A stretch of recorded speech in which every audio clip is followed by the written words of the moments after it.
Shields up, Iron Breakers. Rurikhan here coming at you with another episode of the Third Fleet Podcast. I am joined with the man, the myth, the legend, Gaijin Hunter. How are you doing, sir? Hello. Happy New Year. Happy New Year to you as well. How was New Year's for you over there in Japan? New Year's. It was quiet and fun, actually. I spent it as if I was a high school student. Me and my daughter just played games, slept at 3 a.m, woke up at 2 p.m. You know, we just, we lounged. So it was a nice break. How about you? That sounds like a dream. I spent it with family, and my parents actually rented a house, almost like a home away from home for us to just not be around the house all the time. Nice. And it was close to a beach, so we got to take a couple of walks on the beach. It was very remote. There wasn't a lot of people there, so it was pretty much safe. And it was fun to actually see you get to see your kids go to the beach. And then, my wife is extremely protective of my son. So, my son is 5 years old. He gets onto the beach. What does he want to do? Take off his shoes. And it's like, but it's winter. And not to mention, it's one of the coldest winters that we've had in this particular area in Portugal that I'm in. Usually it's not as cold as it is right here. At these times of the year, but basically, he's like, "Oh, I want to dip my feet in the water." I'm like, "No. You can have your feet in the sand. You ain't touching that goddamn water." My father, on the other hand, just like he just straight up jumped into the water. Wow. On the first day of the year, it was like, and I was like, "Yeah, I'm not doing that. I'm most definitely not doing that." But that was my New Year's, and it was pretty fun. Now, I did something on the first day of New Year, which I've talked about this in the video. I'm not sure if you saw that or not, but I basically decided I'm gonna boot up GU because I want Monster Hunter to be the first game that I play in the year, and I only had my Switch on me, right? So I'm like, I'm gonna boot up GU, and I'm gonna look at whatever the daily hunt is. And I will jump into G rank and I will hunt that monster with a gun lance. Guess what the daily hunt was? Oh gosh, I have no idea. It was Brachydios. And I was like, I figured that. Come on, it's a match made in heaven. What are you talking about? Yeah, I love explosions. I mean, Yes. But God forbid your stamina. I figured that this the result of this hunt would kind of mark the rest of my 2021 year. Oh good gosh, you're gonna have a Michael Bay 2021. No, but so here's what I did. I went in with a new set as well, a set that I hadn't tested yet. It was Striker Gun Lance, and so I go in there. So about 5 minutes in, I get carded because, he does one of those things where he slimed me and immediately hit me again and the slime exploded, dead. I was like, all right. Yeah. It's just one cart. It's no reason to worry. We can still salvage this, right? That mentality is like, no, this is fine. This is perfectly fine. 40 seconds later, he wombos me into a corner and basically you have your gun lance and you're up against the corner and he's just sitting from range, pounding the ground and making the explosion thing that keeps going, chase. And he basically burned through my stamina and killed me. And I was like, well. He's like, how's your mobility there, huh? Boom, boom, boom, boom, boom, boom. And I was like, well, this is not looking too good for the start of 2021. So then I'll just eat for insurance. Oh, wait, I can't eat during a quest. No, I didn't eat for insurance. I always eat for Bombardier. And so I'm in there and I'm like, okay, here we go. And I go in there for the last cart. And basically, I was in the exact same situation that I was. I love how you phrased it. You went in there for the last cart.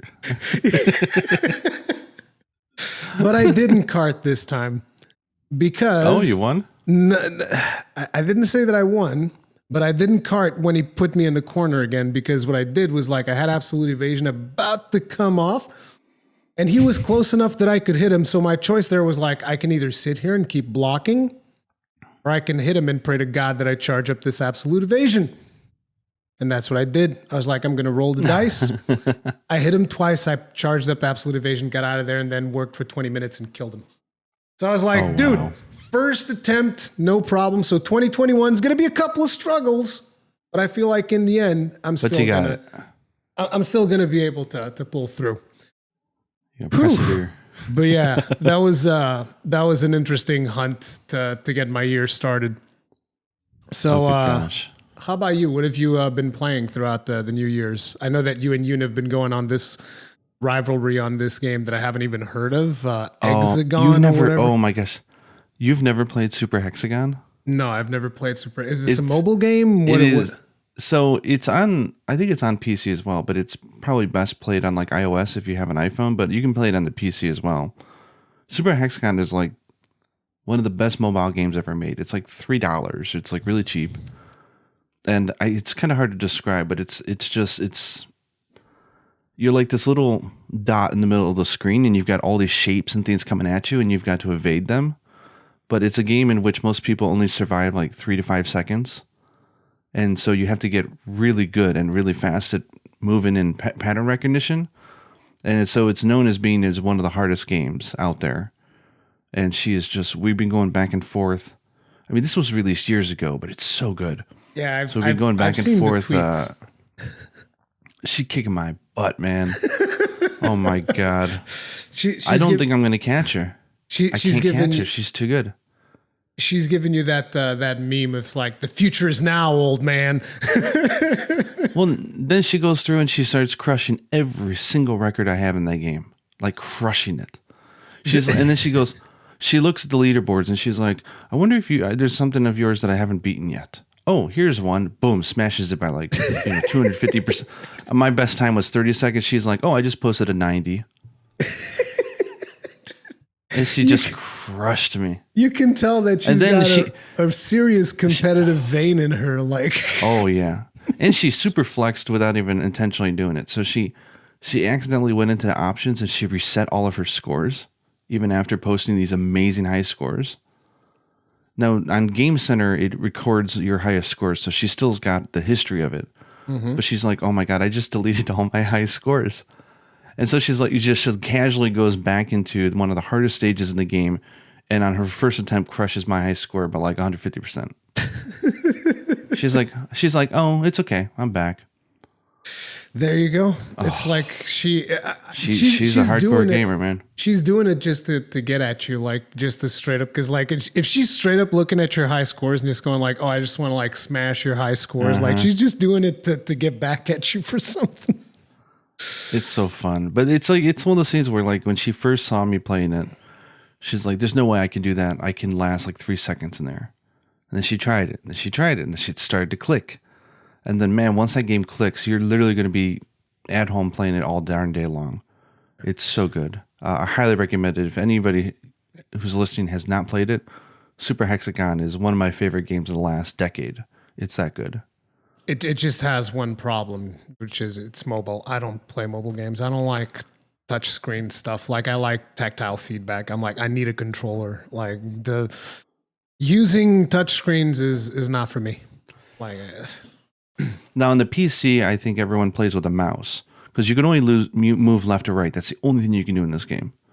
And I think people use the mouse because it's very pressure sensitive of how fast or when you stop. It's very important. But, oh God, you gotta check it out. I want to hear you be like, I lasted 6 seconds. Yes. I'd be like, Yuna got 110 seconds. You'd be like, what? What happens if I crush her high scores, huh?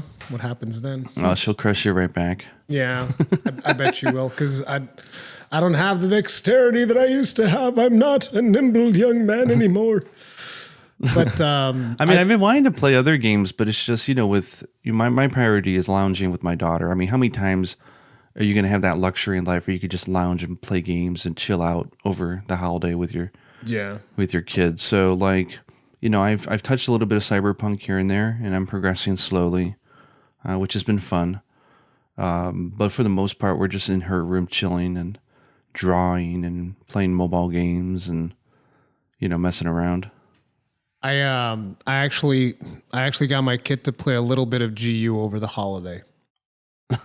So I boot up the game on the Switch, and he's sitting next to me. He's looking at it, and I let the intro play out. And he's got that Palico the scene where he shows up and he starts slashing and whatnot. And he's like, I want to be the cat. Can I play as the cat? And I'm like, well, yes, you can in this game. Yes, you can. And it's actually convenient because the cat is like, it's one of the simpler characters that you can kind of play. So I boot up and I go to like the lobby and I put some of those starter quests to, go kill a couple of smaller minions and whatnot. And he's just going in with a big sword and whatnot, just like slashing at him, and it's like, oh yeah, I got him, Daddy, I got him. That's like, so you're treating Prowler like Capcom treated Prowler.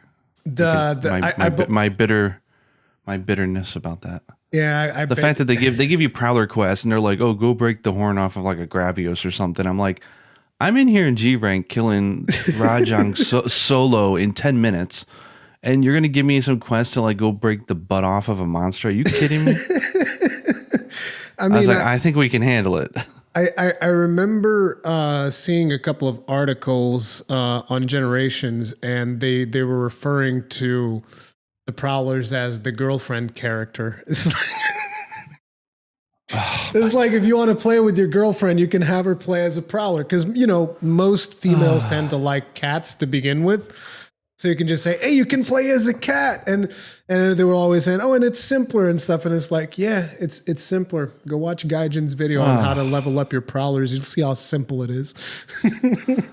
I don't know if it's like this in the West, but maybe I've mentioned it on the podcast before, but in Japan, there's a huge, like the diversity of people who play Monster Hunter is huge here. Like you go to a Monster Hunter show and it's like everyone from like an 8-year-old to like a 60-year-old. Men, women, kids, you name it. So like it's like half and half here when it comes to the split. But it seems that a lot of girls here play hammer.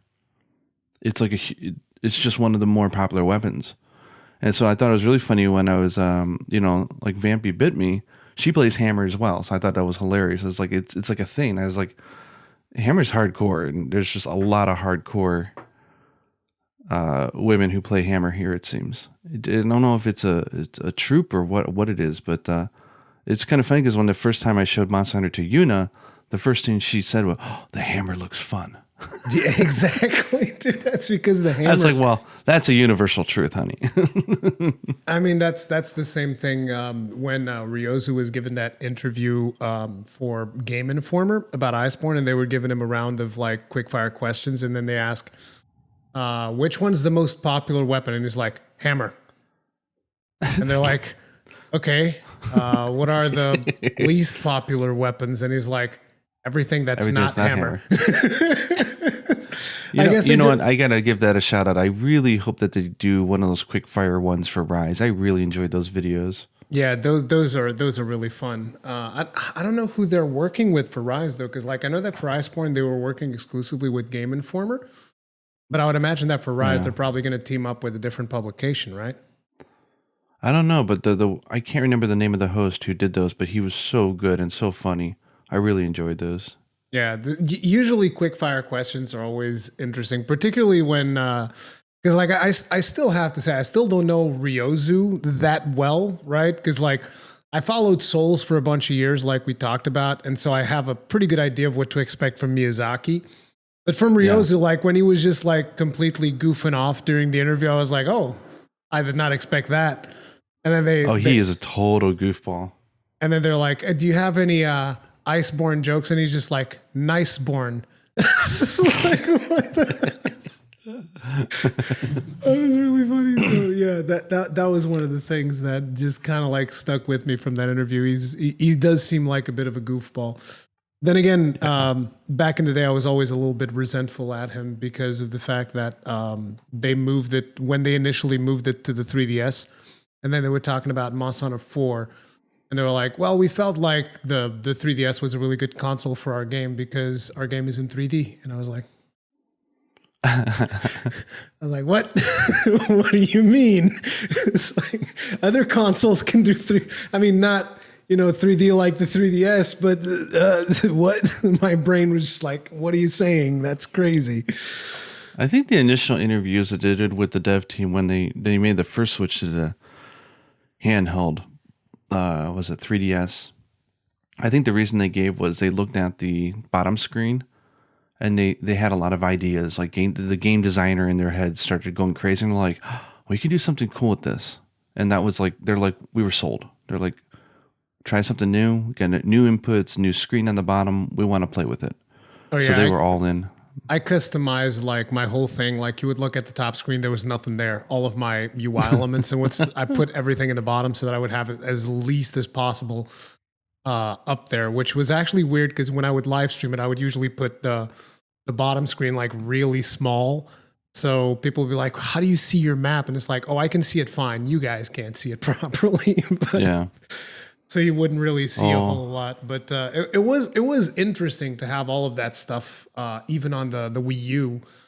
You had that as well on 3 Ultimate. You would be able to customize stuff to some extent. That was actually pretty cool to give you the UI customization. But the way that they did it in Iceborne, I thought was pretty cool as well. You had so much customization that I was almost like, damn, this is damn near MMO levels of customization over here for Monster Hunter. So that's pretty cool. We'll see if they're planning to do something like that for Rise or not. How much customization we'll actually be able to get on the UI. Yeah, it'll be interesting. Yeah, I can't do the bare screen with new UI. I can't do it. I get like paranoid. I need to have I like my UI. I like all the little things placed all over the screen. I like UI as well. What I'm saying is specifically just having customization options of swapping thing around, turning certain things on, certain things off. But yeah, it's just nice to have those options. I think they did a good job with that in Iceborne. But yeah. So and then I gotta apologize also if I cough and the mic is catching it. I've been having some health things for the last few weeks, so I still have a persistent cough, which is annoying. Yeah, and I'm probably not going to be deleting it this podcast, guys. Last time it took me about 5 hours or so. I deleted them last time, dude, but I was like, I can't do that again. That takes too long. Yeah, I had myself a little medical scare, so to say, right after our last podcast. Actually, it was really kind of weird. I was going through that period where I was saying like I was sick. Yeah. And then I got better, and then I don't know if I talked about it, but I was having problems with I don't know if it was stress or whatever, but like when I laid on my side, like my heartbeat would start to like pump up really fast, and it was almost like I was having a panic attack, and so I couldn't sleep. And so it finally got me so worried that around Christmas Eve, I decided to go to the doctor because I was like, I'm really scared. Like, I don't know if it's my lungs or if it's my heart or what's going on. And no one would see me because the moment I mentioned chest, they're like, get out of here. Yeah, Corona. They don't want to talk. It's like, oh yeah, my they don't God, they don't even want to talk to me. They're like, get out of here, get back to the door. What's going on? I'm like, it's not that. Trust me. I was like, I've given it like 2 weeks. I don't have a fever. I don't have symptoms. No one would see me. And then one clinic did. So I went in there and we did the full work. We did like, oxygen level tests, electrocardiogram, x-rays, blood work, everything like that. And the good news is that the next day when I went, we got all my results. It doesn't seem like there's anything, at least initially, indicatively wrong with me. Yep. Like everything popped up good, which is great. So the first question she asked was like, have you had sudden weight gain lately or stuff like that? And I have. I think it was a combination of a lot of stuff, but I gained a lot of weight in the last few months. So I was like, she's like, that's got to be it. Your body just must be reacting really bad to, I guess you can put it bluntly, you've got a fat ass stomach. so like she's like, your lungs look good, but it's, when you get large, it starts pressing up on other stuff and something must be setting your body off. She's like, you need to lose weight like now. So I've been I've studied how to lose weight for years. So it's almost seems like you know how to do it, but you don't do it because you're lazy. Yep. So trying to put that stuff in practice. So it really scared me and woke me up. And I'm like, I really need to nip this in the butt. So for the last 2.5 weeks or so, I've been really focused on maintainable diet changes, just like putting the fork down, trying to choose less calorie dense food, going to the gym, but not for like, going for like 45 minutes to an hour and killing myself and then being sore the next day and not wanting to go the next day. So I'm like keeping it real. So keeping it very consistent that where I can go and it's more getting into habit and making it fun. And I've managed in the last week and a half, 2 weeks, I've gone from almost 116 kilograms, which is like 250 or something pounds, I think. Yeah, I don't know how many Down pounds it to is, but this morning, I was 111 kilograms on the dot. So I've lost 4 to 5 kilos. kilograms in the last 2 weeks, which is good. That's really good. That is really good. The chest issues haven't gone away, but they're getting less. They actually feel like they're getting much better. So it tells me that this is exactly what it was, probably. So I'm feeling good. 2021 for me is all going to be about health and Monster Hunter, of course. But obviously health and Monster Hunter. But things are in the mend, which is really exciting for me. That's good. That's good to hear because like the symptoms that you're describing, like I've had situations where I went to the hospital like 4 or 5 times. I actually talked about this recently in a video as well. Like I went to the hospital 4 or 5 times, exactly same symptoms. Like I wouldn't be able to sleep because my heart was racing and they didn't find anything wrong with me. Including even because I had already been losing weight. Including even that, it wasn't even that. So they just said, maybe you have anxiety. And I'm like, I guess maybe I do. I don't know. I don't know what to do. That's what I thought it was. And the doctor yelled at me. She's like, don't you try to assume you know what it is until we do all the tests. I'm like, okay. Yeah. But the thing I have a fatty liver. So like that popped up, like my liver and the blood tests. She's like, okay, I think you got a fatty liver. We got to fix that. I had that as well. That's why I told you got to get those walnuts in, dude. Those Diablo's tails. You get some Diablo's tails in there. They're pretty good for your liver. But I'm doing that and like the fish oil stuff and just lots of water and just exercise and trying to. That's good. That's good. The bad stuff inside. That's good to hear because I've been pretty much I changed to a healthier diet like a long time ago, and initially you like the pounds they start going away pretty fast, which is why like 5 kilos 2 weeks is really good. Yeah. You'll probably lose like I would wager about at least 20 more within the next 2 to 3 months. Yeah. But after that, it's going to like slow down. And it's important that you don't lose motivation because you got to keep going. That's the thing.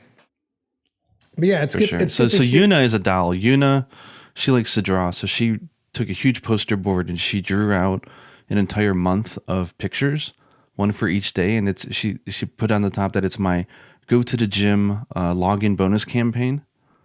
And so every day I go to the gym, I check it off and it's really sweet. Oh my God. That's login bonuses. That's so mobile. Like that was one of the things that I actually was kind of like hesitant about World. I was like, login bonuses. I don't know about this, but yeah, I'm not big on login bonuses and stuff like that. Kind of like stuff to keep you engaged on. I like playing games because the game is being fun, not necessarily because like, I should log in to get this reward. And so, Hey, but it could be Bragadios, could be Monster of the Day. Yeah, he could. He definitely. Could. You got to watch it because in a few years, your child is going to be like, "Hey, look at this clear time, Dad. It was only 3 minutes. What is it? A G rank Bragadios versus Gun Lance. How was your time?" Dude, I'll tell you what. If that is the case, I will be super happy about it. I'll just be super happy. Yep. I'll be like, yeah, dude, my kid is natural born hunter. Just like straight up. We're proud parents, yeah. Exactly. Like, yeah, beat me. That's exactly what I want. I want you to beat me harder. Exactly. Our goal is to merely set limits for them to cross. Yeah, pretty much. So this is going to be Yuna's debut in Monster Hunter. How are you feeling about that? Because like she never played a Monster Hunter game before, right? Yeah, so I'm super excited and nervous at the same point because like I really want her to like it. Yeah, it's one of those things, right? You're thinking, what if she doesn't like it? You know, I know, right? It's almost like when you're going on a date. Monster Hunter game. I'm sorry. It's like it's almost like when you're going on a date and you're like, what if she doesn't like me? It's Don't want to screw it up, you know? Exactly. But I'm sorry, I interrupted you. Keep going. No. So let's say her first game was actually Feline Village Deluxe, which is the From Software game, the really cute one with the cats. I know it's From Software. Yeah, for those of you that don't know, From Software made like some kind of a feline game. Gaijin showed me this. Oh, and it's so adorable. It's like Animal Crossing and Patapon put together. It's really cute and really well done. But we played that. But this is Monster Hunter, by the way. We're talking Monster Hunter felines, not like random felines. This is still in the realm of Monster Hunter. Oh, it's so cute. Then she played Stories. You know, she did Stories from start to finish. She beat that. But she's not played a mainline Monster Hunter game yet. I think she was very interested in World and Iceborne, but you know, it's a console and with only, it's not like she just like, hey, let's go in and play together, because it's like, you got to have multiple TVs and screens and stuff like that. So yeah. And you would also I think need she's ready. You would also need like 2 consoles. Well, I mean, technically speaking, now if you have the xCloud stuff for Xbox and you have remote access for PlayStation. So, like, if you had 2 PlayStations, you could have one of you playing on a phone with a controller, and the other one playing on the TV. It actually works with the PlayStation 5. It actually works reasonably well. During New Year's, I actually did the Final Fantasy XIV raids on my wife's iPad with my cousin's DualShock 4, and it worked. Well, that's the thing. Like it works, and I could do the console streaming from my Xbox, and I can play it outside, and it's almost lagless. Like it's unbelievable. Yeah, it's just the screen and the input. For certain games it works really well, and for certain games it's like, I know this was not meant to be played on a smaller screen. It's not designed for it. Text is small, hard to read. Oh, okay, yeah. You know, that's definitely it just. But you could set up the iPad and stream to it, and it's really nice. Yeah, it was nice. Like, I was actually surprised that it worked, because it was on on the rented house's Wi-Fi, and I was like, this is actually working. I'm actually streaming my PlayStation 5 into this iPad and actually doing a friggin' raid. This is insane. It's pretty amazing when it works. It's like, wow, the latency problem is getting much better. It's actually really nice. But it's still not something that I would want as like my main means of gaming. Like, it's a good, it's an option. Yeah. It's something for like when I'm away, when I don't have access to my console, and you know, I got some, because like I've always said, I'm not about cloud gaming. I don't like, hell, I'm not even that much about digital games. Like, I like physical media. So yeah. Well, the thing for me, the appeal is more because of Game Pass, being able to, like, the idea of being able to try out a game without installing it, and then you play it for like an hour and you go, okay, I like this, I'm going to go ahead and install it and play it local. Yeah. But you can just go in there and just sort of like just boot up games really fast and try them out. That to me is appealing. I actually think that in that specific case, like with the Game Pass and whatnot, and specifically like smart delivery, I think Microsoft is actually doing a bit of a better job than Sony with the smart delivery stuff, at least, which like automatically detects what platform you have, what version of the game you're downloading, and all of that. And on the PlayStation 5, it's not that simple. Like I even remember when I installed like Miles Morales, like it downloaded the PlayStation 5 and the PlayStation 4 version. I'm like, what? Why would you do that? Like, why would I want the PlayStation 4 version on my PlayStation 5? I don't understand. Like, what are you doing? Like, please explain the thought process behind that decision. Like, I don't. I'm still waiting for the PlayStation 5 to launch here in Japan, so to say. I mean, it's released, but it's only for resellers at this point. I mean, it's interesting because it's still like pretty much sold out everywhere. You got the friggin' Scalpers like running wild all over the place, which is extremely disappointing. It's so bad. Yeah. So people know I game on Xbox as my main now, but I am going to get a PlayStation 5, and I've been trying to for like the last month, because I do want to play Demon's Souls. And there's that other really cool looking game that looks like, it almost looks like a Pixar film. I don't know if you know what I'm talking about, but it's a timed exclusive for PC and PS5. It's like an action adventure game, almost like Zelda-ish. But it looks really nice. I think I know what visually. it is. It's a little girl that's the protagonist, right? With like a spear, I think, right? Yeah. Exactly, yeah. And a bow. So like I saw that, I was like, ooh, it's hunting almost. Yeah. I saw that one. I liked it too. Wait, no, it's not the Pathless, is it? Because I'm thinking of a different one. No. Okay. Yeah. Not the Pathless, no. Yeah. But But eventually it'll release and I'll get it. Yeah. Like I almost wish that that like people have come up with really interesting ways of like of making fun of these scalpers. Like I'm not sure if you heard this story. There was this guy, I think it was in Scotland or something, and there was a scalper, and he basically goes to the scalper and he's like, "Hey, I want to buy your PlayStation 5." He was selling it for like 1,500 euros or something like that, which is 3 times the price. And he's like, "Hey, I want to buy it. I got the money right here. I'm ready to purchase it. And can you meet me at this address?" And he's like, "Yeah, sure." So he gives him the address of a comedy club. And he goes to and then he calls him. He's like, "Hey, I'm in front of the comedy club." He's like, "Okay, so here's what you're going to do. You're going to go inside and you're going to ask them for a job because with jokes like the ones you're making, trying to sell this console at 1,500 euros. There you go." And I was like, that's brilliant, dude. And I hope that they keep messing with these people and putting them in these weird situations. Like, dude, screw them. Like, I got zero sympathy for these friggin' scalpers, dude. Zero sympathy. Zero. But, yeah. So earlier you said that Yuna played stories. Did you play stories? Yes. So we played stories actually together the first time. And then I played it separately a second time, and she played it separately a second time as well. We liked the game so much, we beat it 3 times. Interesting. It's such a good game. Because like I got into it briefly. Like I played a bit of it, and it was that situation that I keep telling you about. It's like I can't play my 3DS at home, like big screen in front of me. But I did play it for a little bit, and I did enjoy it. So stories, depending on the country, like I don't know about Portugal, but around the world, it's on sale for like $5 until like the 18th of this month.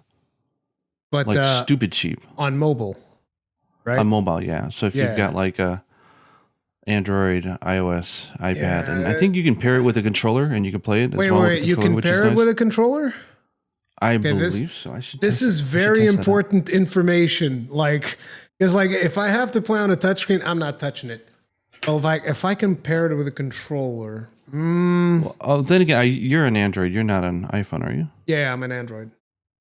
Oh, so I don't like those Switch Pro controllers and PS4 and Xbox. Do they pair with Androids well, and you can just use them to play games or no? Yeah, like I pair it because like here's the thing. Like the reason I bought the phone that I have, which is an Xperia, is because at the time I bought it, it was one of the few phones that you could use to hook up to your PS4 remotely. Like the PS remote app wasn't like around for all of the devices. It was only on Sony devices. So that's the reason why I got the Xperia. And so, yeah, it pairs up with a DualShock 4, no problem. Nice. If it can run with the DualShock 4, that'd be something that I would consider. But from the stuff that you've seen about Stories 2, so you really enjoyed Stories 1. I mean, you played through it twice, obviously. I love it, yeah. It's such a good game. Did you ever play Pokemon? Yes. I'm not a Pokemon hardcore player. My first Pokemon was Black on the DS. And I beat that.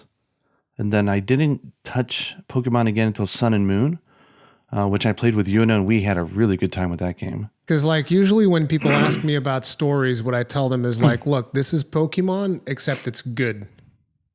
Do you think that's an accurate description of Monster Hunter Stories? I mean, I still don't consider myself a Pokemon player, so I don't really know. But I mean, but it is somewhat similar from what I can remember, because like ultimately you have the monsters from Monster Hunter and you use them to do battle against other monsters. The difference is that your character also participates in the combat, right? If I remember correctly. Yeah. So you can attack with your character and attack with the monster as well. And you can ride the monster, and then you have like the whatever was synergy. There's just so much more you can do than Pokemon that I just want to say that it's so much deeper in different areas. Yeah, so just like I said, it's like Pokemon, but good. I just like poking fun at Pokemon. I can feel people outside this digital space with pitchforks already, so I'm like treading on like eggshells. I'm trying to be careful here. Oh yeah, people were. I mean, I enjoyed Sword and Shield. I loved Sword and Moon, so I'm not against Pokemon, but I definitely recognize that Stories is like, oh man, I would say it's much better for me. I'm not against quality of everything. Pokemon either. I was just very disappointed with Sword and Shield. Like, very disappointed in terms of like, I feel like the game doesn't do a good job of preparing you for the end game objectives of Pokemon. Which is like your end game is about, breathing the perfect Pokemon and getting the IVs and all of these other things. And it's like, people keep telling me about these IVs and all of these other things that you're supposed to get in the game, and it's like you play through the whole game and they don't tell you anything about IVs or anything else in regards of these Pokemon or how to even properly breathe them or any of that. And that's one of the things that frustrated me, because like when I got to the end of the game, I was like, okay, now we're going to get into end game and we're going to do all these combats. And I went to the tower and instantly got my ass kicked because like I had no idea what the hell I was doing, because the game doesn't prepare you at all. It's like they just kind of like assume. I mean, you've been playing Pokemon for years, right? It's like you're not a new player coming in here, and there you go. So what do you think that Stories 2 is going to be like when compared to the original? Like, do you expect just more of the same? Did you notice any like new mechanics or new characters? Were all the characters that's the new? problem. They haven't shown anything, right? Like, so the story looks completely new. They said that you don't have to have played the first one in order to play the second one, which is good. So it seems like it's going to be its own original story. But they haven't really showed any gameplay or anything. So people are like, why isn't anybody talking about Stories 2? I'm like, because they haven't just shown us anything. Yeah, there's not a whole lot to we really don't know anything about the gameplay. Like, they haven't shown anything. So it's like, I'm thirsty for it. But like, until they give us info, it's like, I don't know where to start. Yeah. It's a little weird that they have it coming out in summer, though. I would normally think that, like, wouldn't they want in like the fall? Like, give it like a good half a year or longer between Rise and Stories 2? Because I'm going to want to play both of these games. That's going to kill me if they're anywhere near each other. Yeah, there's always that thing where it's like people underestimate how long, like, people that actually really enjoy Monster Hunter, they underestimate how long they tend to play it for, because like we tend to put thousands upon thousands of hours into these games. Like I think almost 2,700 hours now on World and Iceborne, and I still haven't like collected everything. Like just the other day, I collected all of the pendants, but I still have to collect like all of the layered armor. I still don't have all of the layered armor, and I do intend on doing that. It's just I also don't want to completely burn out on it, and it takes a while. It's like if Stories 2 comes out too close. I don't want to say it, but I might put off playing Stories 2 a little bit. I don't know. But I don't think I can, because I love Stories so much. I don't know what I'm going to do. Yeah. And there's also another. There's not enough hours in the day. There really isn't, because like there's also another game that's coming out in April that I really want to play as well, which is Near Replicant. Like that game is also looking really good. I really liked Automata. So yeah, this is like first world problems, right? We've got too many good games to play. There's too many good games to play, man. It's like, what am I gonna do? Poor us. Too much Monster Hunter. What a horrible problem to have. But speaking back about Rise, today we've had an announcement that on Thursday there's going to be like a live stream, almost like a direct type of thing. Man. And they're How am I going to sleep? Yeah, dude, because like for me... I don't know what time it is for you, but it's 11 p.m. on Thursday night for me. It's like your morning, right? For me, it's fantastic. It's actually like 2 p.m. It's great, dude. It's like I'm gonna eat my lunch nice and slow. Then I'm gonna come in here. I'm gonna do a live stream. Gonna watch the thing. It's gonna be awesome. It's gonna be. Oh my gosh, I am so jealous. Because for us, it's Thursday night at 11 p.m. It's like you're gonna show us like a new trailer. You're gonna give us new exciting news, and then it's gonna be like, okay, now go to bed. Like I can't. How am I going to be able to sleep?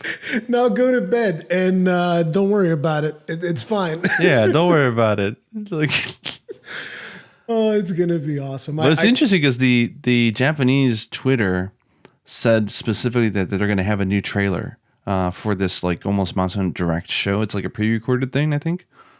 So, oh my gosh, I'm so excited. We've had like I knew we'd get the demo news and stuff. I mean, it's January, right? So I knew we'd be getting it eventually, but new trailer, that's just new trailer. Those two words excite me more than anything. It's interesting because like we actually had a new commercial shortly before Christmas, which they only uploaded to the Japanese Capcom channel.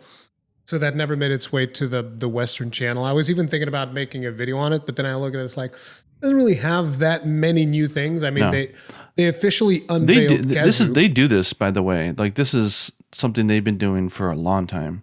Like these 30-second clips where they'll show something really just for a second. They did this back in like 4G generations. Like they always do this here in Japan. This is very on. It's something that I find very Japanese because I remember seeing stuff like this always for Souls games as well, like the 30-second commercials and web whatnot. Commercials, yeah. Yeah. And so one of the things that they showed was obviously the official unveiling of Kezu, which is like, we all knew he was coming. We heard the roar. We see the armor on the insect glaive. We all knew that Kezu was coming. And then they're like, okay. Do you see the lipstick on that baby? Yeah, he had some big old lips.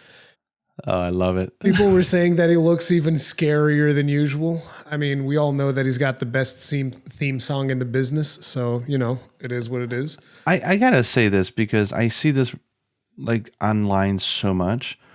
It's okay to not hate Kezu just in order, because people are really passionate about Giganox, right?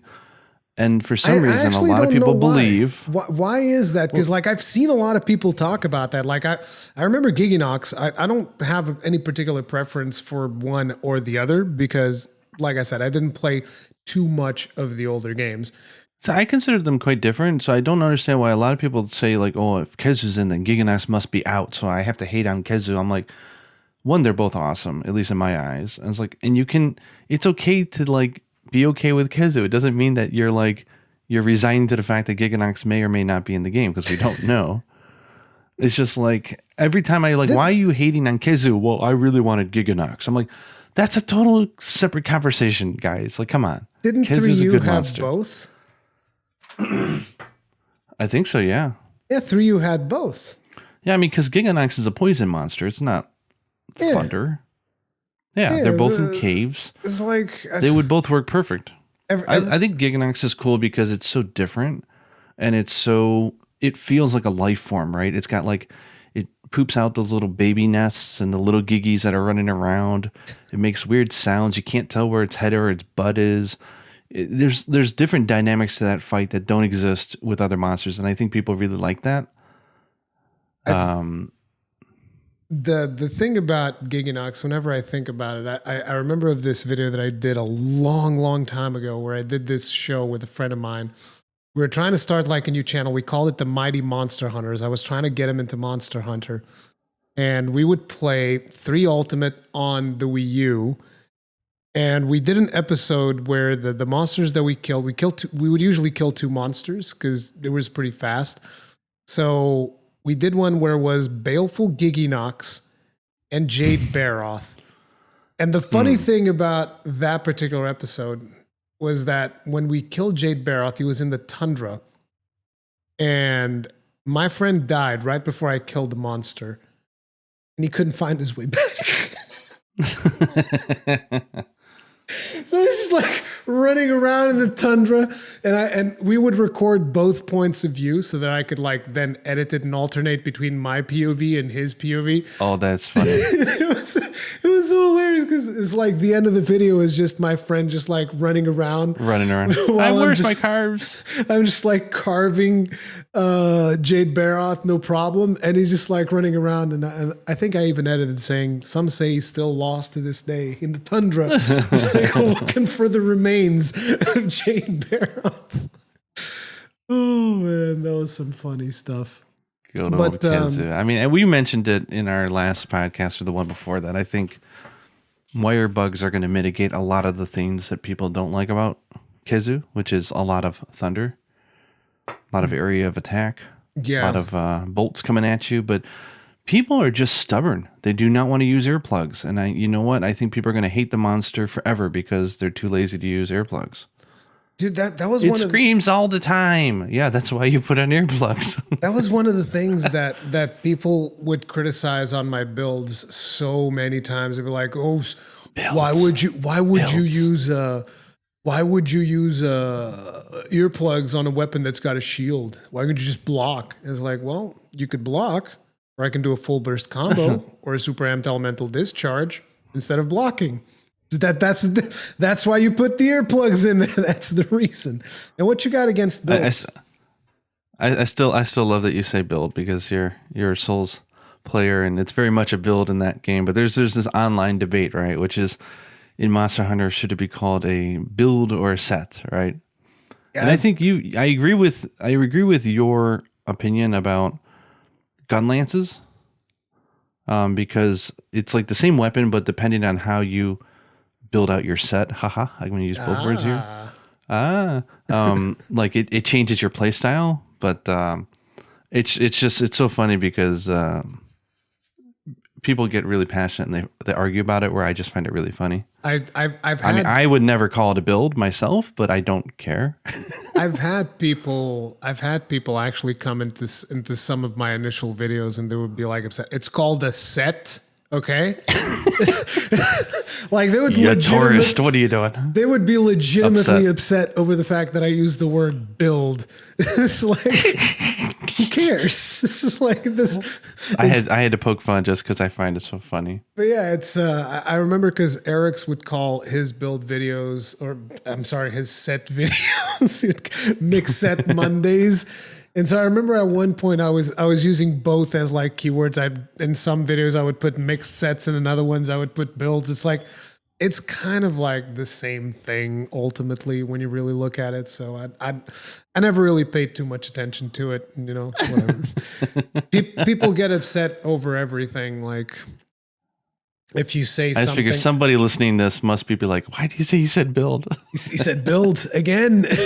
He keeps saying it. Why won't he stop? But it's one of those things. Like I even remember at some point I must have said something on a video, because I think I only heard this once in one comment. Someone was like, "Guy over here spreading misinformation." I was like, well, "What are you talking about?" It's like, "What are you saying? Did I say something wrong?" Or I don't even remember what video it was. Like, but yeah, it is kind of weird.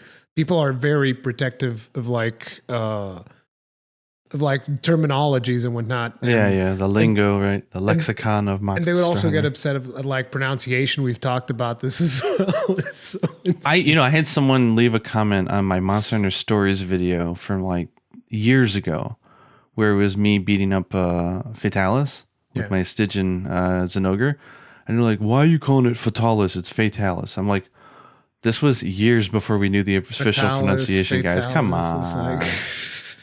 You say Fatalis, I say Fatalis, whatever. Odogron. And if you don't like it, then that's too bad. It's Odo. Here's me attempting the other. Was it Odo Garen? What's? Here's the one that kills me though, and I can't believe that the official pronunciation is Tigrex. Oh, I knew you were going to get into this. Oh my god! Why would so I don't know if you know this? the fun history of that, but I had some playful beef with Capcom over this one, because there's always been a debate, right? How do you pronounce it? Is it Tigrex or Tigrex or what, right? It's clearly and Tigrex. So Alfonso, who is the local director at Capcom years ago, said on Twitter, no, it's supposed to be like a T-Rex, like a Tyrannosaurus Rex. So what did he call it? I think he said it was Tigrex. When I was calling it Tigrex, he said, no, it's Tigrex, because it's Tyrannosaurus Rex. Oh. And then they went and they changed it. When they actually did voice recording, I think they realized it was easier for the actors to say Tigrex. And so they changed it. And he went back and he deleted those posts. And I found one and I was like, I got you.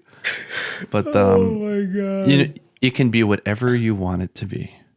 It could be Tigrex, Tigrex, That Tigarex, whatever you want to call it. that's actually really funny. I didn't know about that story. It's pretty cool.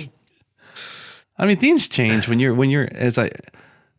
I started working with some voice stuff before in the past. It's like once you're in the booth, you never really know until you start recording. You know what rolls off the tongue easier, what's better for the actors, and it's just one of those things. It's just you don't know until you get in the booth. Alatreon was another one that I thought was weird. Alatreon. I always thought it was Alatreon. What did you used to? Alatreon. Yeah. Huh. That's what I used to call it, Alatreon. It's like when they said Alatreon, I was like, Trey. This is so weird. I actually I think I used to call it Alatreon as well. The same. So maybe. Interesting. You were It's an right. American. It's You an were right all American along. thing. It's an American name. Alatreon. Alatreon. Alatreon. Alatreon's from the South. Praise Allah. Oh my god. Okay. Alabatorion. I know. You know. I've wanted to make jokes about that, but I realized that that's a sensitive issue. So I was no. I was like, because I don't mean anything bad when I say that. I actually mean like when I say, "Oh my gog." You know, I'm just trying to make puns, but that's one that I stay away from because I was like, yeah, that's not something you want to be joking about. So From Gogmazios, right? I actually never fought that one. That one's from 4, right? I can't believe you haven't bought it. I haven't. It's from 4. You have something. You have something to do before March 26th for you. You got to Gogmazios, man. Gogma is awesome. It's like I said, dude. The problem is if they were on the Switch, I would actually replay the entirety of For You if it was on the Switch. The fact that it's on the 3DS, it's a big turn off. Like, no. But yeah, we had Kezu officially unveiled, and we also had something which looked like a new Rathalos attack. Did you notice that? Yes, I did. Yeah, that's it seems definitely. Like Go on. Oh, go ahead. I was saying that that's definitely a new attack, right? Yeah, I want to say that it looked like something that either Silver Rathalos or Dread King used to do. It looked similar, but it's definitely new for that monster. It's like he did this weird like charge up and then like forward like breath. He did like a almost like a vertical thing from his position. Then it goes down and then it goes up. And it reminded me of the Silverlos move where he just kind of like, you know, shoots the sideways breaths and then he moves a little bit, then does another one and another one. You know what I'm talking about? But he does it sideways. Yeah. This one, it's almost like it goes forward. I'm not sure if Dread King did that or not. He might have. It's been a while since I fought Dread King. I wonder if this is part of what they were talking about where they said that monsters will have better AI and some new tricks up their sleeves in order to deal with hunters with the verticality. Because if hunters are using wire bugs to jump around, having attacks like that shoot off like lasers in certain directions would be really good for the monster to mitigate the hunters. Yeah. So we can expect. I guess we can expect like different movesets for the monsters to be able to deal with all of the verticality that we're going to be introducing, and that I want to see Rathian. I want to see Rathian do one of those like horizontal like tail swings, but in the air. Where right now she does like a vertical one, like a backflip. Yeah. I want to see her do like a side swirl in the air. That would be cool. But that's what Pink Rathian does. The one where it is kind of sort of it's like a at an angle type of thing, right? Yeah. So you're saying just like straight up all the way in the air and then just like spinning around like. I don't know how the aerodynamics on that work, but and then when she gets going, you can start hearing the music. Dan, dan, dan, dan, dan, dan, dan. You spin me right round, baby. Someone's gonna gif it and then put the other music on top of it, like do do do do do do, and it's like the Rathian spin. Like I can already see all of the memes happening right in front of my eyes. Make it happen. It's exciting though. Seeing any new move being given to a monster is an exciting proposition. So yeah, like and anything like whenever a monster that we already know, right? That we kind of know what his moveset is, and then we see him do something new, particularly one as iconic as Rathalos. 'Cause, Yeah. So this was my complaint for Generations Ultimate. That was one of my complaints, was that by design they wanted it to be like a celebration title. So instead of reworking the AI and the moveset, they just kind of just threw in as many monsters as they could, which I think is fine because it's an anniversary title.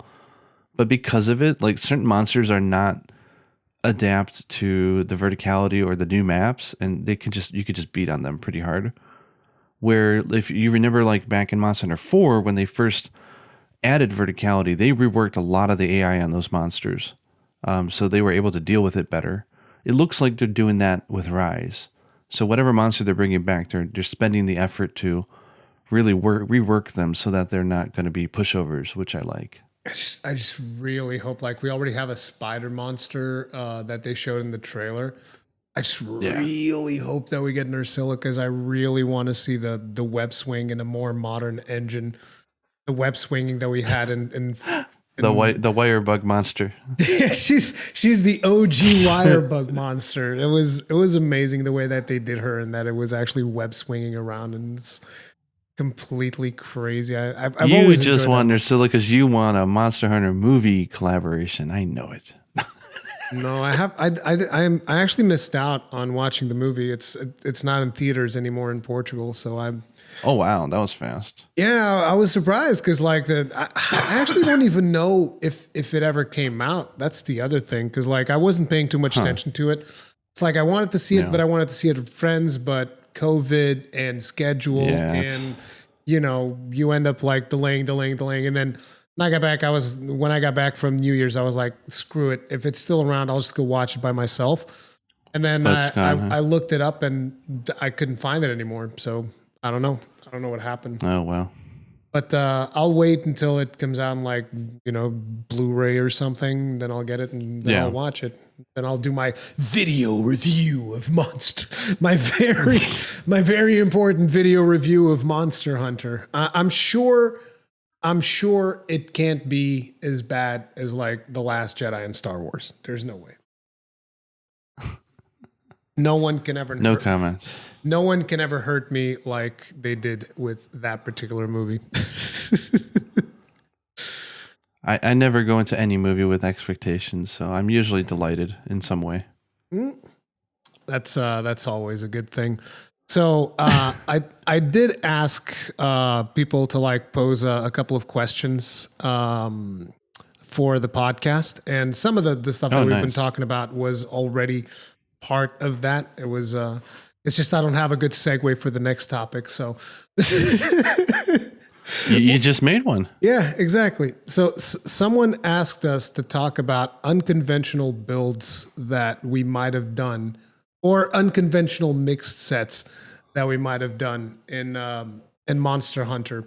And I think the most unconventional one was the one that I already mentioned it in passing once in the podcast, and I'll bring it up again, which was my Alchemy Gun Lance mixed set for Generations Ultimate, which it's my pride and joy because it is my favorite set to play in that game. It's not the best set because, Gun Lance is not a super meta weapon when it comes to GU, but it is tremendously fun because you get 3 Hunter Arts that you can play around with because, with Alchemy you can do that.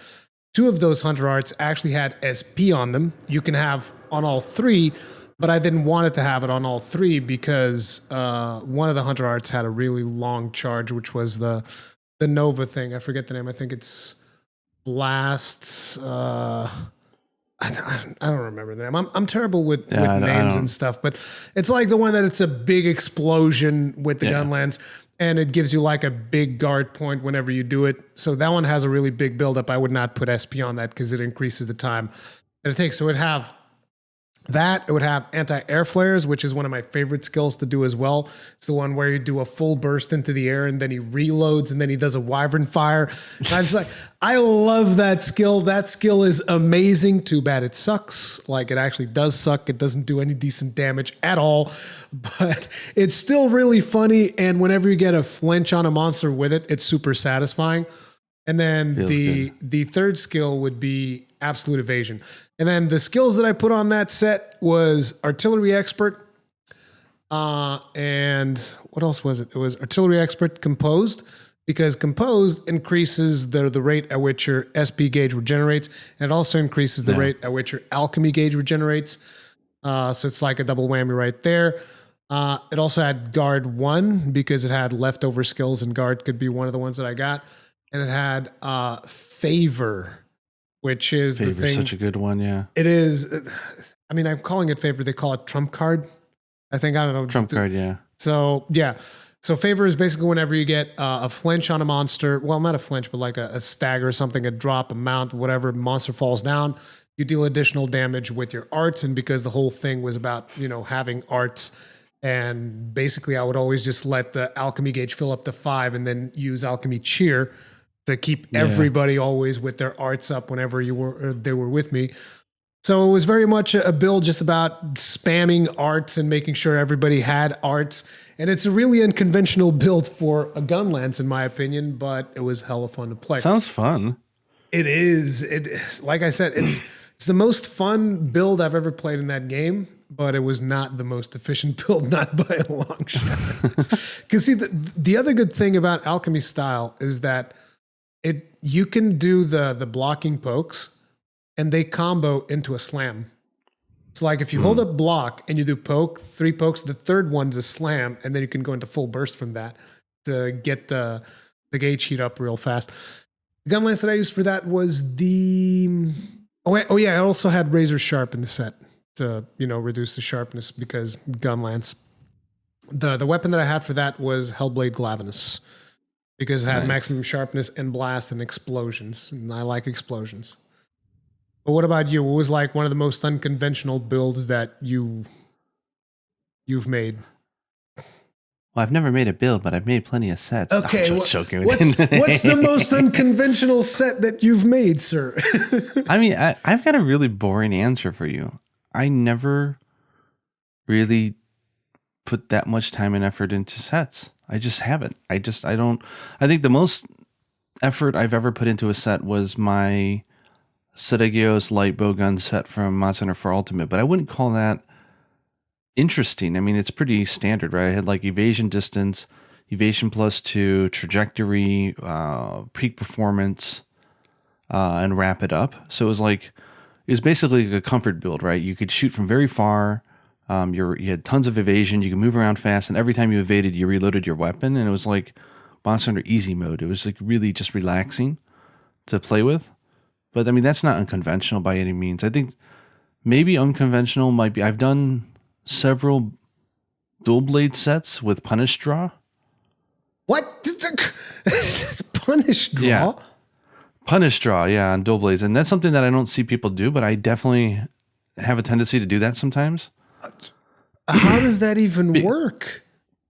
Well, it's you draw into like that sort of like slingshot attack where you do a lot of hits.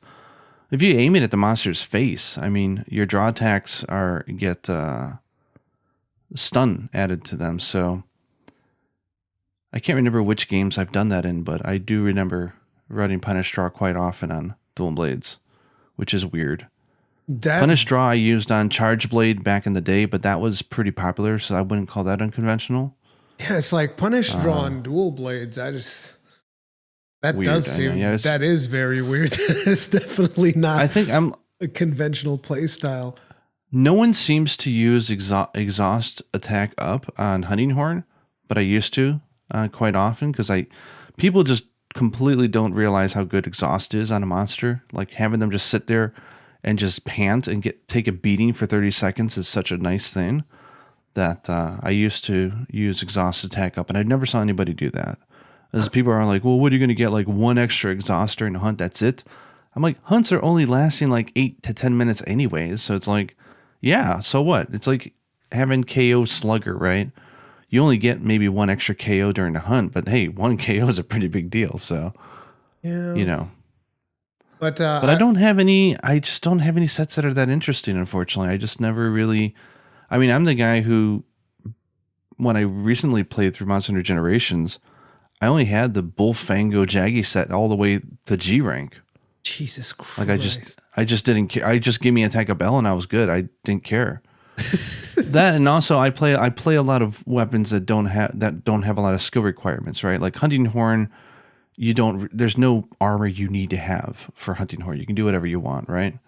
Sword and shield, like you can do whatever you want. Sword and shield, dude. Lance builds, have so many requirements that it is what it is. An insect glaive, it doesn't matter what you use. You can put anything on an insect glaive. Lance builds, he says, have a lot of requirements. Lance builds. Oh, well, nothing compared to gun lance. So. Yeah. But yeah, unfortunately, I don't have anything really interesting to add in for the conversation when it comes to sets.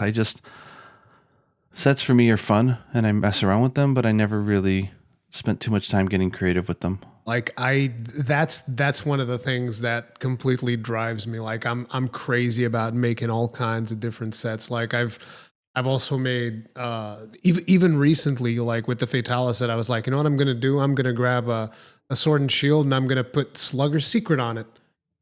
I'm gonna bash monsters with a shield and see how fast it takes me to knock them out. It's like you can get one knockout pretty fast, but after that it starts slowing down, so it's not like super useful. But I want to do it. I also did that with the gun lance. I did Slugger. What was it? It was Slugger's Secret Punish Draw, I think. Yeah, Slugger's Secret Punish Draw gun lance. Like I do all kinds of crazy stuff. Like I was even harassing Jinjinx and Tuna trying to figure out, guys, do you guys know if exhaust stacks on top of shells? Like does that work? I don't think it does. But yeah, I wanted to have something that would basically just like exhaust monsters by me just pumping them with charged shells. So I'm always experimenting and always messing around with different skills. That's how I ended up with composed and trump card. Like you go look at anyone's builds. Nobody's using composed or trump card. Most people don't even use arts. Like people would just use absolute readiness. Like that's what everybody would use. That's it. Yeah. You dodge out of the way and you sharpen your weapon. I'm like, wow, how exciting. It's like, that sounds like real fun. I mean, nah, dude, AA flares, man. Like friggin' make the screen shake and explode and doesn't do anything, but hey, it looks have fun. It looks flashy as hell. So yeah. But yeah, that's one of the topics that people were also asking about. And another one, and this is kind of like a big one, I feel like. I almost think that we could almost do like a full podcast on this one, maybe even.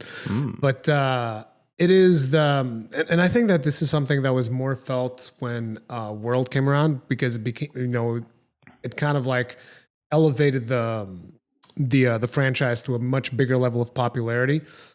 And whenever you get that, usually you get people that come in with a more elitist and competitive mindset than usual. But I feel like Monster Hunter has always had like speedrunners, but it's not like...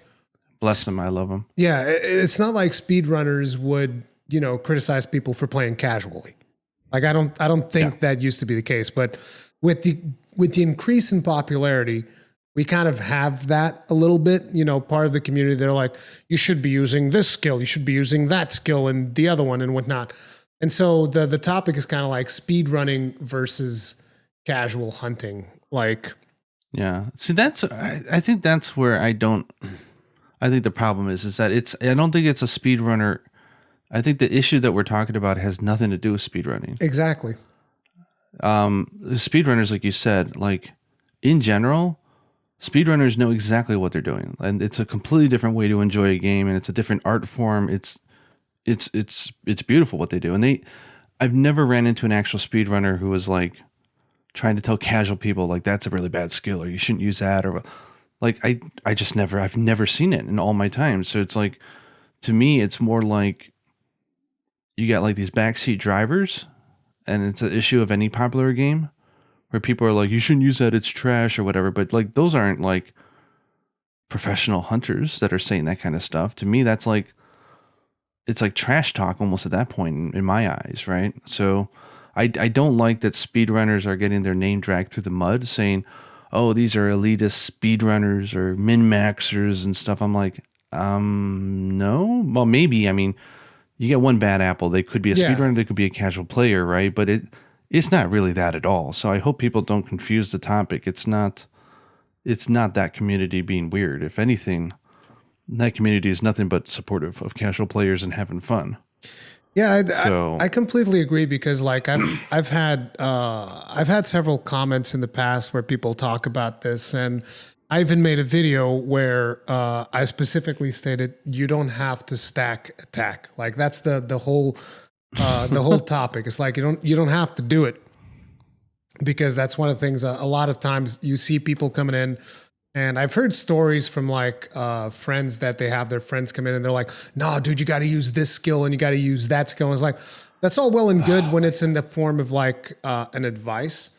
So like, I'll tell a friend. Yeah, like if you're using focus on a weapon that can't use focus, then yeah, it's nice to let people know, hey, that's not really doing much for you. But yeah, it's like, but still, here's the thing. Like if you want to use focus on a weapon, that you go ahead. Right. Ultimately, that it is what it is. And like, I'll tell someone, like, for instance, because sometimes people would ask me for like advice on, hey, how do you build your gun lance and whatnot? And I'd be like, okay, so I like having, evade wind, not evade window. I sometimes evade window as well, but I like having evade extender. Like I personally find it really hard to play gun lance without evade extender because the limited mobility and all this. And, you give people a couple of tips, and sometimes you might even tell a friend, like, you see, okay, you're running this. You could probably do with a little bit more crit and maybe a little bit less of this other thing if you want to. But ultimately, it's like you can hunt however it is that you want to hunt. If your hunt takes longer, then that's fine. The problem kind of becomes when you get the stuff like Alatreon and Fatalis, because that was one of the things that kind of like surprised me, that Capcom actually put those more challenging monsters where the casual playstyle does not always get a pass. Like depending on the weapon that you play, depending on the skills that you usually play with, you might not be able to get through some of these other encounters. And it's like, that doesn't mean that other people can't enjoy these encounters. It just means that you either have to adapt your playstyle, or you have to decide, look, I'm just a casual hunter. Maybe this encounter just isn't for me. And it's like, yeah, I think that the whole thing about the speedrunner mentality, because I've seen a lot of people criticize speedrunners, and it's one of those things that I don't agree with, because I think that most of the people that have this negative impact in the community are actually people that are not speedrunners, that just like copying the builds of speedrunners and then cart 3 times because they don't have the skills of a speedrunner, and they don't understand that, speedrunners, they don't go in there and just like one shot a monster. Like they practice their speedruns over and over and over to the point where they know, if I hit this monster 5 times in the head with a hammer, this is going to trigger a stagger. If I then hit him twice more, it's going to trigger a KO. And then if I position myself in this thing, it's like, if at any point in time one of these things go wrong, like if the monster even so much as swipes at them and takes like a millimeter of their health, reset. Because they lose peak performance, because they don't have time to heal. Is like, forget about it. And most of the community is never going to be playing the game on that level. They quite simply are not. Yeah. Even though some people think, oh no, I can totally do the thing that this other person is doing. And it's like, not the same game. It's not the same game. And I think one thing that I think recently I noticed, and I could be wrong, but it's something that I'm starting to think is a thing, is that because they're so different, the way that you approach and how you play a game when you speedrun it versus normally playing it, I've noticed that the lingo that speedrunners use, it may be the same words in English, but they're not the same meaning. There's certain words and certain phrases and expressions that I've seen speedrunners use. For example, trash. Trash is a word I hate. I absolutely hate the word. But I've noticed, like, if you're talking about, world records, you're trying to break something. It's a minute 8 seconds, minute 6 seconds. This will give a 2-second lag. That's trash. You don't touch that. 2 seconds in the world of speedrunning is a huge difference, right? It's like, but like you said, it's an average person watching and listening to that might hear that and go, oh, it's trash. I shouldn't touch it. I'm like, it's totally different context. These are people who are talking about anything that's like a 30-second delay. That's a huge damning difference. Like 30 seconds to a normal hunter is nothing. Yeah. Like, so I think people hear that and they're like, oh, they're talking about the game in general. I'm like, no, they're talking in the context of speedrunning. There are things that they would consider trash, or godly or broken. It's not the same meaning, because the context is so different. I mean, I have seen, I don't know. I guess we're running around in circles at this point, but I have nothing but respect for a lot of the speedrunner in, community, and the inspiration and the things that they show is so interesting. But I think, like you said, like it's when people try to copy that or think that it applies to normal people, I think they're wrong. Yeah, I think that a lot of people don't understand the level of dedication that it takes to achieve some of the stuff that these guys are doing, and the skills that they're using. Yeah, it looks so. Look, the monster isn't even moving. I mean, look, you just slammed him against the wall, and then he got back up and he gets knocked down. It's like, this is easy. It's barely even challenging. And it's like, yeah. I know it's not the same topic, but like I'm a huge fan of Summoning Salt on YouTube, who does like these documentaries on speedrun records and the history of them. And it's fascinating for a non-speedrunner to watch some of those, because then you start to realize it looks like they're just jumping at the same point, because it's like where like everything is so calculated and so precise. I mean, Monster Hunter is a little bit different in that it's a little bit more organic, and like every hunt is a little bit, it's not as scripted, so to say, but it's the same principles, right?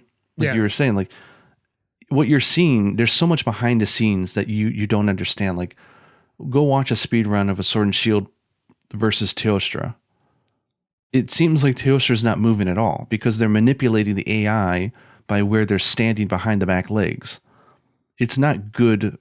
It's not just like, oh, this is good AI or good RNG.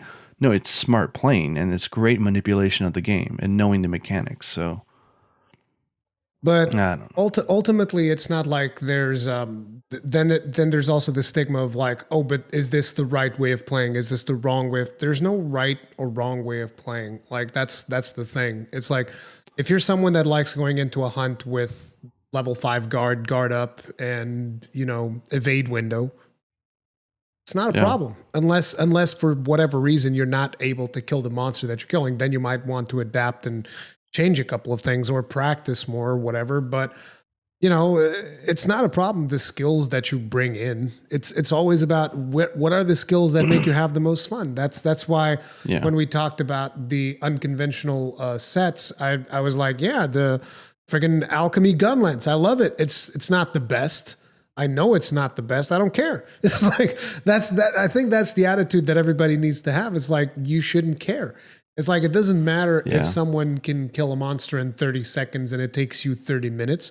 It shouldn't matter unless you want to get better. And if you want to get better, then sure, go look up and go see. Well, that's the thing. I think people grossly exaggerate the difference between fairly optimal playing and maybe not so optimal playing. The difference is not like 30 minutes of a hunt. Like, well, I don't want to just have fun and then elongate the hunt by 5 minutes because I'm casual. It's not that big of a difference. Trust me. Hunts are over in like 10 minutes. So like you're talking a difference of like a minute or two, if that, not even that. Particularly in Iceborne and World, because you get to stack so many more skills than in previous Monster Hunter games, which is definitely something that you notice if you start using like, because like in order to optimize skills in Generations Ultimate, I would use this software called Athena's Ass, which is Athena's armor search, whatever. And, when you start trying to stack skills there, it's like you get the 4 skills if you're lucky. If you're lucky, if you're lucky, you get the 4 skills and like, this is great. In Iceborne right now with the Fatalis set, you're just like 20 skills, 20 skills, maybe even more, like all maxed out, not even a problem. Just like, got skills for days. It's like all of the EFR you can dream of with earplugs and whatever else you want. So it's like people in Iceborne would be shocked to know. Maybe it's still like that in Iceborne, but Speed Sharpen, for example, is a killer skill for a lance user. Oh yeah. And people are probably like, what? Why would you use Speed? I'm like, trust me, when monsters are running around fast and you got a heavy weapon like the lance, being able to sharpen fast is awesome, And that will save you. in the older games, you didn't have like the super whetstone fish thing, right? There's like a Tuna or whatever, tuna fish thing. I no never no no used no it, so no. I don't know. There's like a special scale that you have now from the wet fish, which I forget what it's called, but it basically sharpens your weapon in one thing. It basically gives you speed sharpen 3, except it's an item. So if you use that item to sharpen, like that's it. I think there's actually a bonus right now. It gives you like 100 of them if you just go and log in. But yeah, like that's one of the things that I use on Alatreon, for instance. Like it's like whenever I need to sharpen, whoosh, pull out the thing, boom, done. Yeah, but I think you bring up a good point though. Like some people do have to realize there are some very few, but very specific examples where that doesn't apply, right? Like you can use anything you want, just have fun. Alatreon and like those are very specific monsters that are designed to a very specific play style. You could beat Alatreon without an element, but you'd have to be very good and very aggressive and not in a team. Or, so like those are just weird, and that's why it rubs people off weird, I think. But in general, like it don't matter what you use. yeah, it's whatever you're having fun with. But in regards to Alatreon, this is one of the things that I would always tell people, because like people would tell me, I can do the fight just fine. The problem is the Eschaton judgment. Like, well, if you can do the fight just fine, then just die to doing the fight. No, but here's the thing: just die to Eschaton judgment and go back and kill him. Like you got insurance. You can die up to 4 times. You right? have 3 carts. You can get insurance. You can get the feline safeguard now as well. Yeah. So you can just brute force it. Die 4 times and still be able to kill it. And if you can't kill it within 25 minutes, 30 minutes, then maybe you don't know the fight that well. Maybe you need to kick it up a notch. You know. And here's the thing, because like when I started getting better at killing Alatreon was actually when I started stacking more raw and less elemental damage. Yeah. Because where is this? It's a balance. It's a balance thing. You can't just have elemental damage, even though that fight definitely should be more about elemental damage. Maybe it's a Western thing, but I've never seen this rhetoric of I feel like I'm holding people on my team back, or that I'm not pulling my weight or what. I've never seen that in conversations here in Japan when it comes to like co-op games like Monster Hunter, but I see people mention it a lot when it comes to World and Iceborne. It's like, well, I know that I don't need to, but I feel bad, like I'm holding the team back. I'm like, I thought that whole like team mentality was like an Asian thing. Like I didn't think like, why? I don't know. Is it like an online game thing? Like this idea of pulling your weight, or I don't know. I guess it's because like I've never thought like that, but I think it comes from MMOs. I think that's where it comes from, because usually if like one person is goofing around, it like literally makes the entire team suffer. Or yeah, like a lot of MMOs, when you're doing like really high end game content, like if someone's not pulling their weight, then yeah, it can become a problem. Like even like it's not a problem as in like, it always depends on the difficulty of the stuff that you're doing. So like for instance, in Final Fantasy 14, which is an MMO that I do play, I don't do savage content. But if you do savage content, which is like the top of it's not even the top of the top. There's also ultimates. But if you do savage content and ultimates, basically everybody needs to be DPSing. Even the healers, they need to contribute to the damage of the team. So it's like if you have one person that is slacking, you can't do the encounter. But Monster Hunter is not one of those games, and I think that's where that mentality comes from, because people, World of Warcraft was super popular in the West. Like probably I would say 80% of gamers at some point played World of Warcraft. And oh wow, yeah, I've never touched it. So yeah, but it's like in the West, like I would make that statement. I could be wrong, but I think it would be around there. Have played World of Warcraft at some point. Like they're not playing it now, but they have played it at some point. And that's probably where that mentality comes from. Like when you're doing like raiding and stuff like that, then yeah, if someone's not pulling their weight, then they can drag the whole team down. But in a game like World, it's much different. And, someone can make up for someone else's lacking of damage. But then again, the other person maybe doesn't deal as much damage, but is able to mount the monster, is able to build exhaust damage, or is able to heal or do something else. So But it's just, I mean, Monster Hunter is like not that hard to begin with. So just having one extra person to distract the monster, that's yeah. more than enough. Like that's the benefit of that is huge. Like, Yeah, so I think that people need to maybe not take the game as seriously as as if you're yeah. doing a raid in an MMO, but because I do think that that is probably where that mentality is coming from. But it's But just there's a like reason why I don't do armor set videos on my channel. Like I've traditionally I will introduce a very popular set here in Japan. Like if there's a set that everyone's using and it's something that's early, give someone something a goal to work towards. Like we call them template sets here in Japan. yeah. A template set is basically a meta set, but it's meant. I like that they call it templates in Japan because it's something that without thinking you can just copy and it works pretty well. But you can also customize it and do lots of other fun stuff, right? And Because some people they want a goal, they just don't know what to make, and they're like, just tell me, like, give me something to work towards. And that's always been one of the things that I kind of like would try to incentivize people to do whenever I would do my own sets. I'd be like, okay, so listen, you can change. There's a little bit of wiggle room here. You can change this skill for something else. And if you don't like earplugs, because that was always the big thing, it's like, oh, you have a shield. Why do you need earplugs? I'm like, you don't like earplugs? Put in agitator. Put something else in there. Whatever. I like earplugs because I like not stopping for roars. I don't stop for roars. But even like the videos I made though, there were some bad side effects of those where someone apparently watched it and got some weird idea that everyone should be using this. And so like this whole meta issue existed years ago as well. And I got really turned off from making armor set videos because of that. yeah, I And remember. it's like, I don't know how many disclaimers can you put on a darn video for people to, and they'll still take it the wrong way. Yeah, I remember specifically in cases in World and Iceborne where people would get this really toxic mentality over two groups of content creators. One of them would be Jinjinx and Tuna, which are amazing content creators. I love their stuff.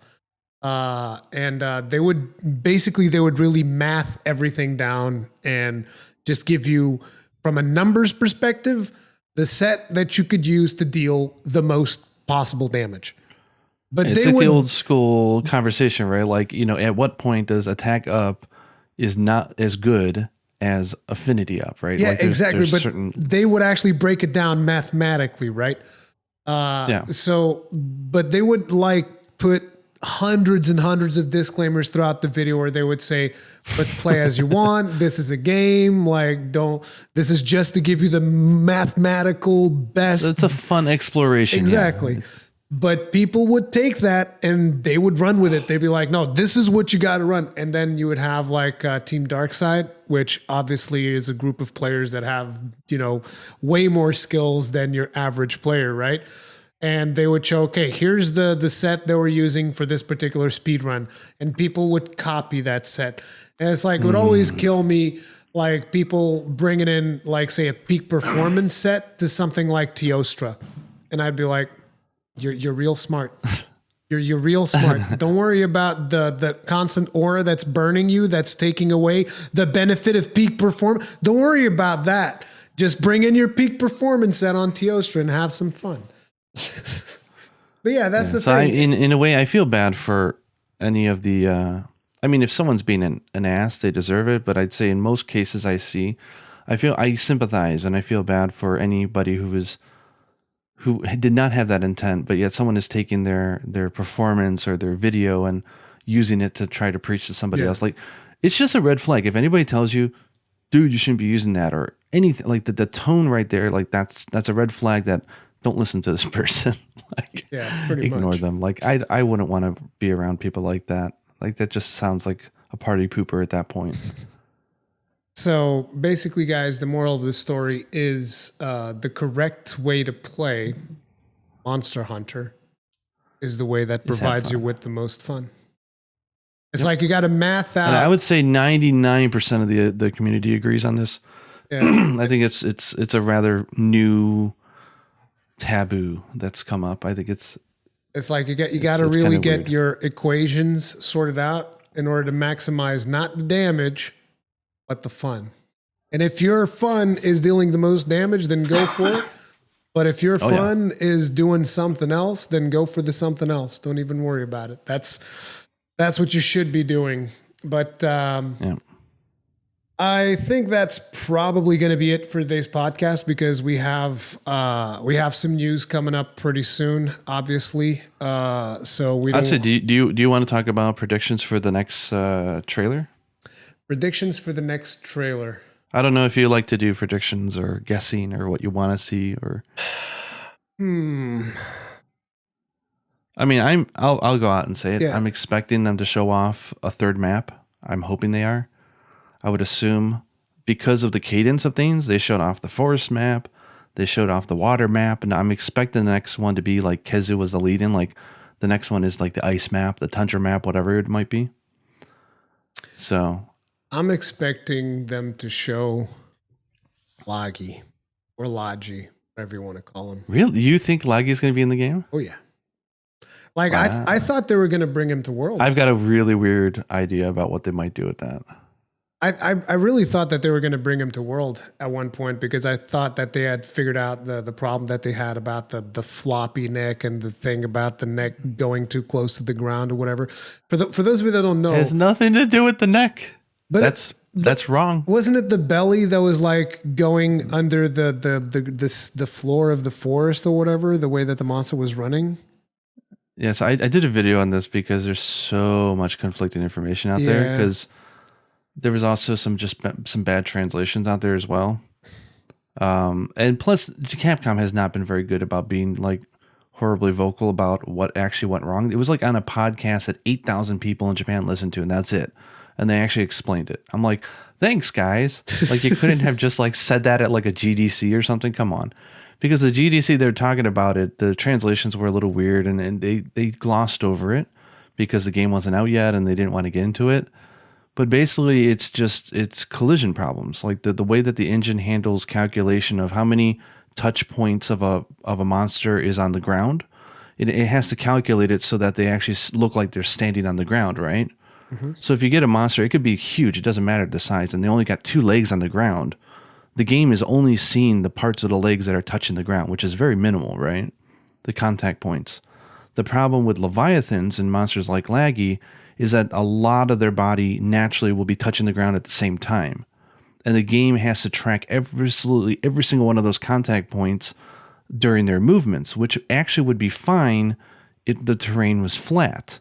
But they decided for World, they wanted it to feel very organic, so they added in lots of slopes. The problem is that when you're on a slope, every single frame, it's got to calculate where each one of those contact points on that body is and make sure that it, instead of going up a hill like this, it goes up at an angle. And the amount of the computation just kills the frames pretty much. It, like the engine, the way that they build the game, it just wasn't made for that. So it would like just destroy performance. So they'd either have to redesign all the maps or redesign their engine to be able to handle that amount of calculation, which was unrealistic. So they're like, look, we want a real world. We want slopes. We can't make all those sacrifices just for one monster. So they made their decision. Like, I imagine next gen, the computational power will be much better. I'm sure their engine will evolve like it always does, and they'll be able to handle it in smarter ways. But yeah, it's calculating contact is really expensive for a CPU. Well, Brian, so it wasn't the neck. The neck is actually fine because it's not touching the ground, so that's not an issue at all. And clipping wasn't an issue either. It's literally its belly and its tail is almost always on the ground, and that's the issue. See, I knew that it had something to do with the ground and something clipping, but I didn't know that it was contact points and whatnot.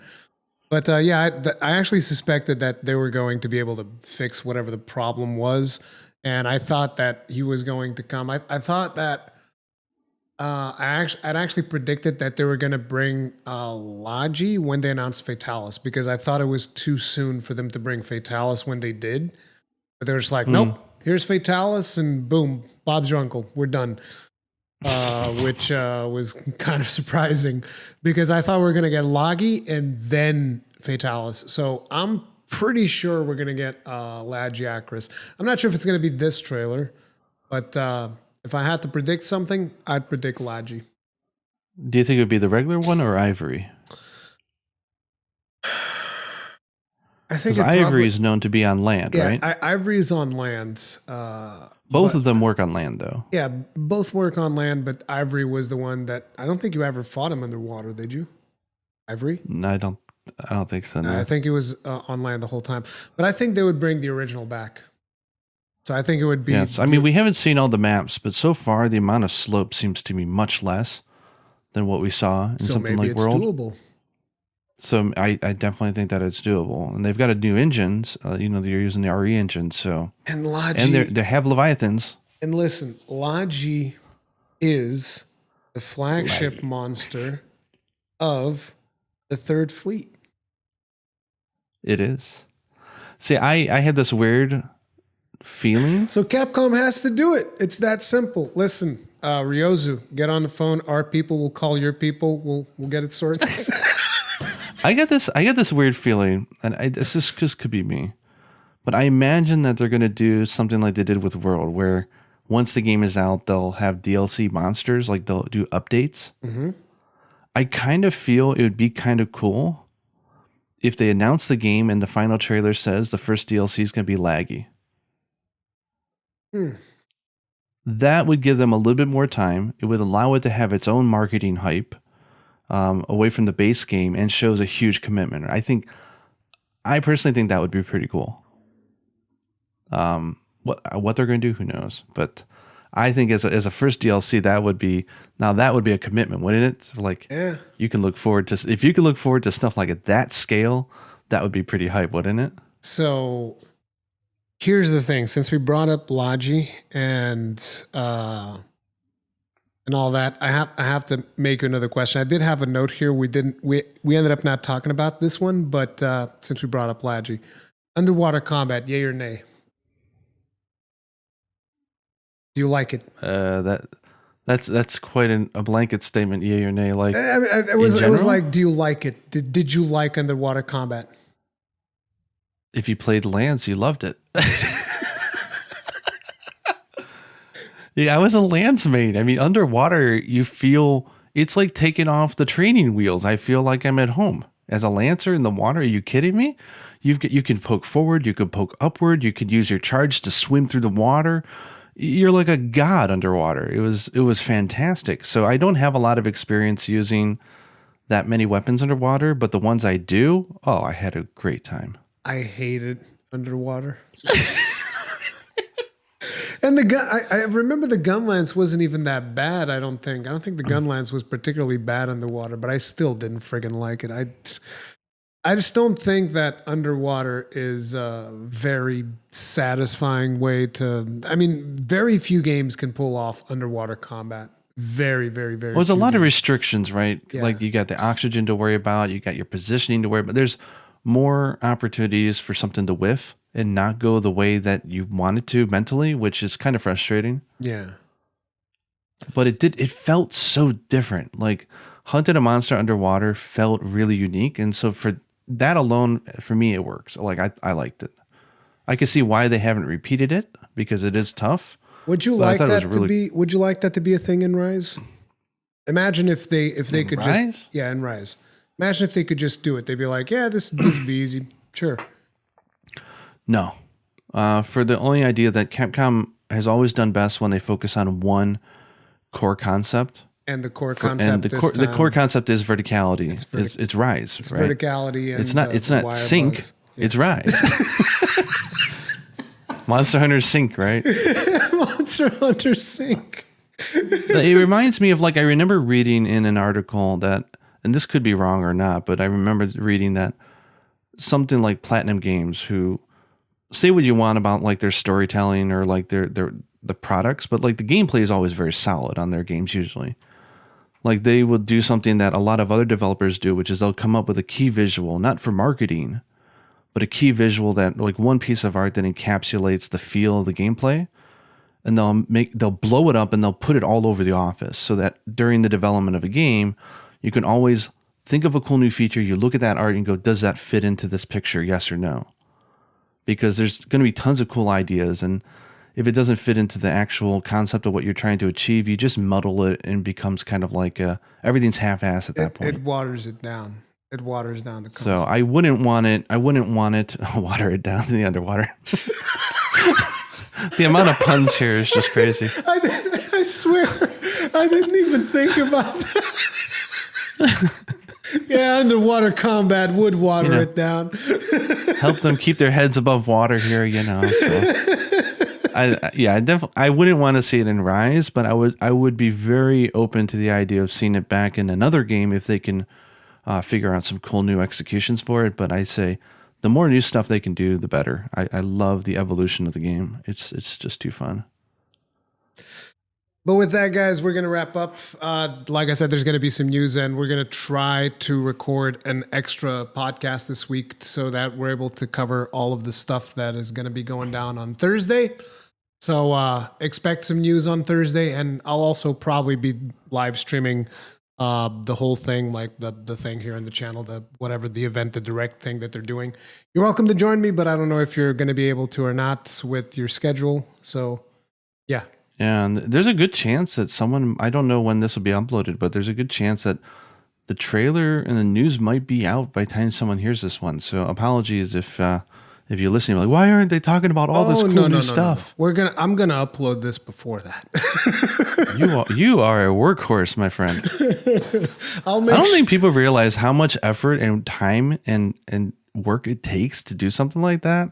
Like, hats off to you. Like, that's a lot of work. Don't you worry about it. I love doing it because I just have a blast every time that we do the show. So it's like whatever. Speaking of which, like you were talking about earlier, you have it on Spotify and YouTube, of course. Yes. But it does appear that this podcast is now on Apple Podcasts as well. It is on Apple Podcasts. It is on a couple of more services as well. Like I can actually look it up real quick because... So no more excuses, guys. You got to watch all these episodes. Listen to them. Yeah, like... Because we use this service called Anchor FM. And so it is on a place called Breaker, which I don't know what that is. It's on Google Podcasts, Pocket Casts, Radio Public, Spotify. And here's the thing. Wow. Like if you're using like some kind of a software that does not, for whatever reason, you look it up and it does not show Third Fleet, you can probably just add our feed, which is anchor.fm/Third Fleet. You can add that into whatever software you're using for listening to the podcast. It'll probably work. So that's awesome. That's the benefit of the way that this stuff works. Is just kind of like I just upload the files and boom, done. But yeah, that is awesome. That is awesome. Well, we're going to have a lot to talk about next time. That's for sure. Yep. So we'll see you guys on the next one, and stay strong, stay safe. And to you, happy hunting. Yeah.